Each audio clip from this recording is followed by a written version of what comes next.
वैसे आजकल थोड़ा डर भी है, पानी पड़ेगी क्यों, थोड़ा संभल के। तो गंगा जी जब आप जाओगे तो जितना भी तुम पैर चलोगे, पैर उतनी पैर चलने से राजसी और अश्वमेध यज्ञ का व्यक्ति पुण्य प्राप्त करेगा। यस्याम स्नानार्थम च गच्छतः पुंसा पदे पदे अश्वमेध राजसूयानाम न दुर्लभम भवति। व्यक्ति जब सच्ची निष्ठा से जब गंगा में स्नान करने के लिए जाता है या दर्शन करने के लिए जाता है, गंगा जी को प्रणाम करने के लिए जाता है, तो पदे पदे जितनी पैर चलता है उतनी पैर चलने से बल उसको राजसी और अश्वमेध यज्ञ का पुण्य प्राप्त हो रहा है। भगवान सुखदेव श्रीमद् भागवत में कहते हैं, हे परीक्षित, व्यक्ति गंगा जी का तट पर जितना पैर चलेगा पदे पदे राजसूयानाम न दुर्लभम, अश्वमेध यज्ञ, राजसू यज्ञ और अश्वमेध यज्ञ को उसको पुण्य प्राप्त होगा। गंगा का प्रताप। बोलो गंगा मैया की जय। हर हर महादेव। ऐसी है पावन मां गंगा, ऐसी ही जैसे गंगा जी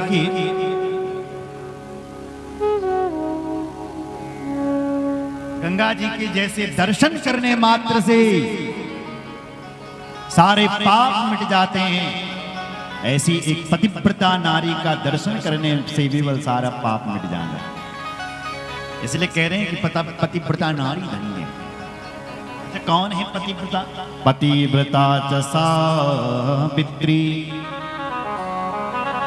लोपा मुद्रा अरुंधति सांडिल्य सद्रूपा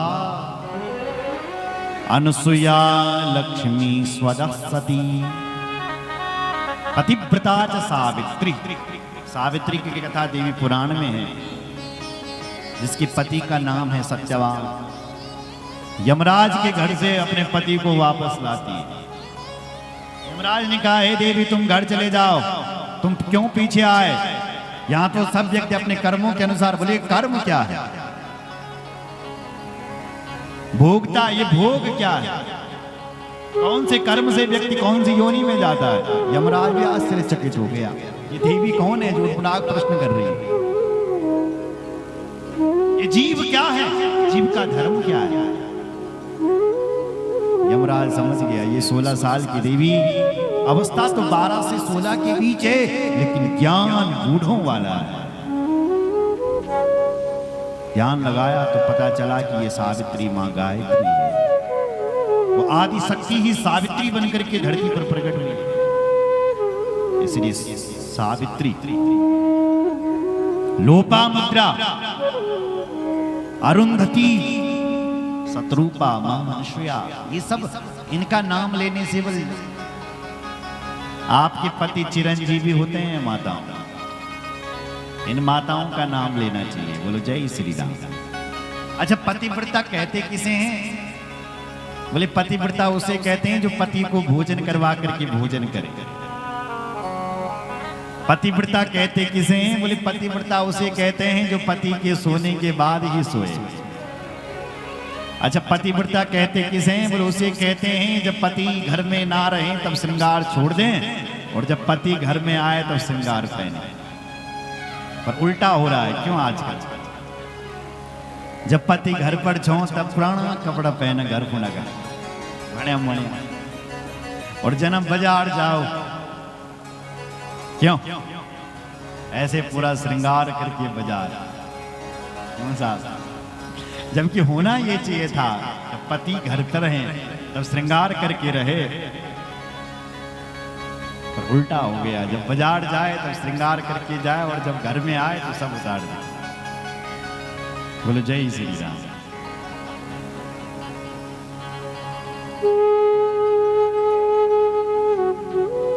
पति जब भोजन कर लें तो तब बल भोजन कर। अब पुरानी माताएं थी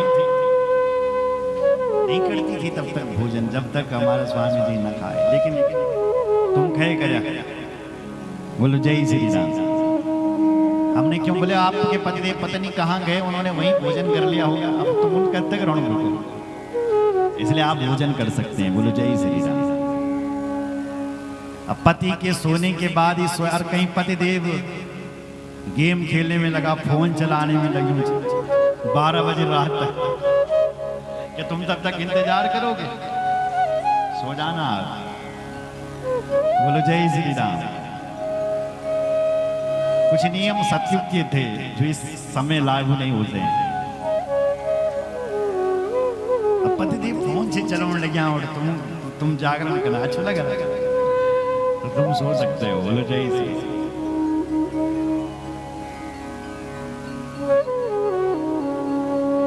पतिव्रता कौन है? जो बोला अपने पति का नाम नहीं निकालते। पत्रु नाम न गृणीया कदाचन पतिव्रता। किसी भी पतिव्रता नारी को अपने पति का नाम नहीं लेना चाहिए। देखो माता